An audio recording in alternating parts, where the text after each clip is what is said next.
Sure. Hi, everyone. My name is Yug, I'm Severin. I'm Sean. and we're Team AgentRouter, and we'll be discussing more about a project. So basically, today most AI systems waste money by defaulting to the most expensive model, even when the task is simple. So because of this, teams don't trust autonomous agents with real spending power.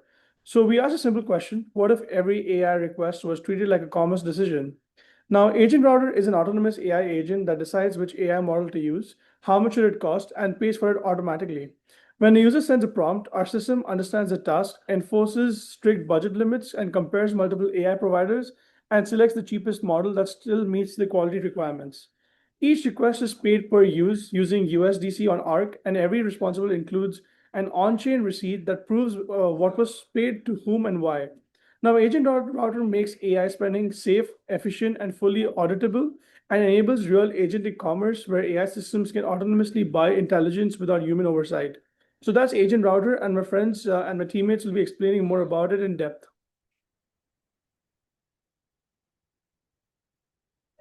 So I'm going to get the demo set up. Sean, do you want to share a little bit more about use cases specifically? Yeah, so for this use cases nowadays, with a bunch of these API providers, a lot of API credits go unused, whether you sign up with an OpenAI account, Anthropic using Claude, or if you're setting up your own Gemini Google account.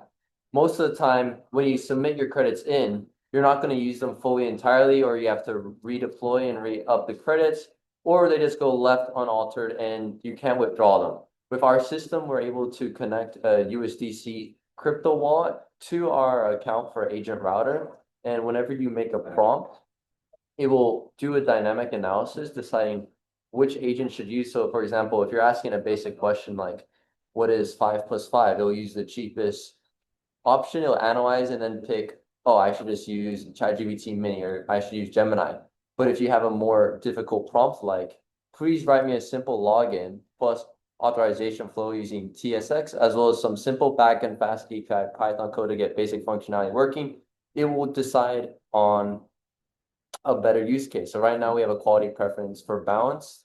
We have a max cost and we also have max latency. So we as not only do we have dynamic, we do have some static filters so it doesn't run through your entire account. So in this example, Severin can kind of go over the rest. Yeah, so basically what it does in the backend when it's actually running is I'll show you we have the full process actually here, but this is our full response. So we can see exactly what model. We got Claude as our model, Haiku 3, and then our cost, and here's our full response. And now we can scroll down here, and these are just some stats over time, so we can see how much we would have spent otherwise, but how much we spent or saved with the routing, our different statistics for use.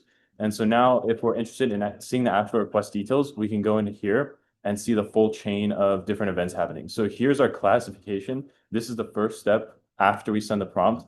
So it classifies it as a code task and then estimates, okay, how much usage will this require and what quality do we need? Do we need high quality or can we go with a more balanced quality? So then it gets the quotes back. And so Gemini is often cheaper. So it prefers for coding tasks, Claude or OpenAI. And so here now it gives us the rationale for why it selected Claude. And so because it's a bit cheaper and then sends the payment. So what happens is the payment gets sent and it gets sent to a wrapper that basically is like a middleman stand-in who has payment already and basically receives USDC and sends the same amount in just USD to the actual LLM provider. So then we get that response back and we're verified that the output is correct. And that's basically the full backend process and how it all works. And you might be asking yourself, how is this different from OpenRouter AI, a much larger and much more developed project in the long term and has gone through a bunch of classifications? Well, ours has a dynamic filtering. So as we know, for example, if you're writing on Codex or some GitHub Enterprise, it will not pick the best option of choosing your tokens, while OpenRouter might have more filters on deciding price or defining like complexity. We actually have a dynamic system that comprehends the prompt and then actually decides on the best choice of action, what API to use intentionally.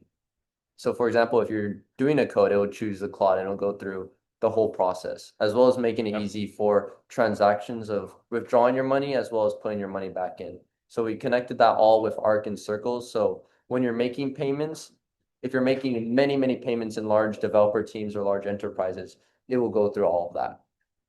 Yeah, so that's pretty much our team, AgentRouter. We select the best AI model, and it's pretty much like an auto subscription thing. So yeah, we hope you liked it. Thank you. Thank you. Thank you.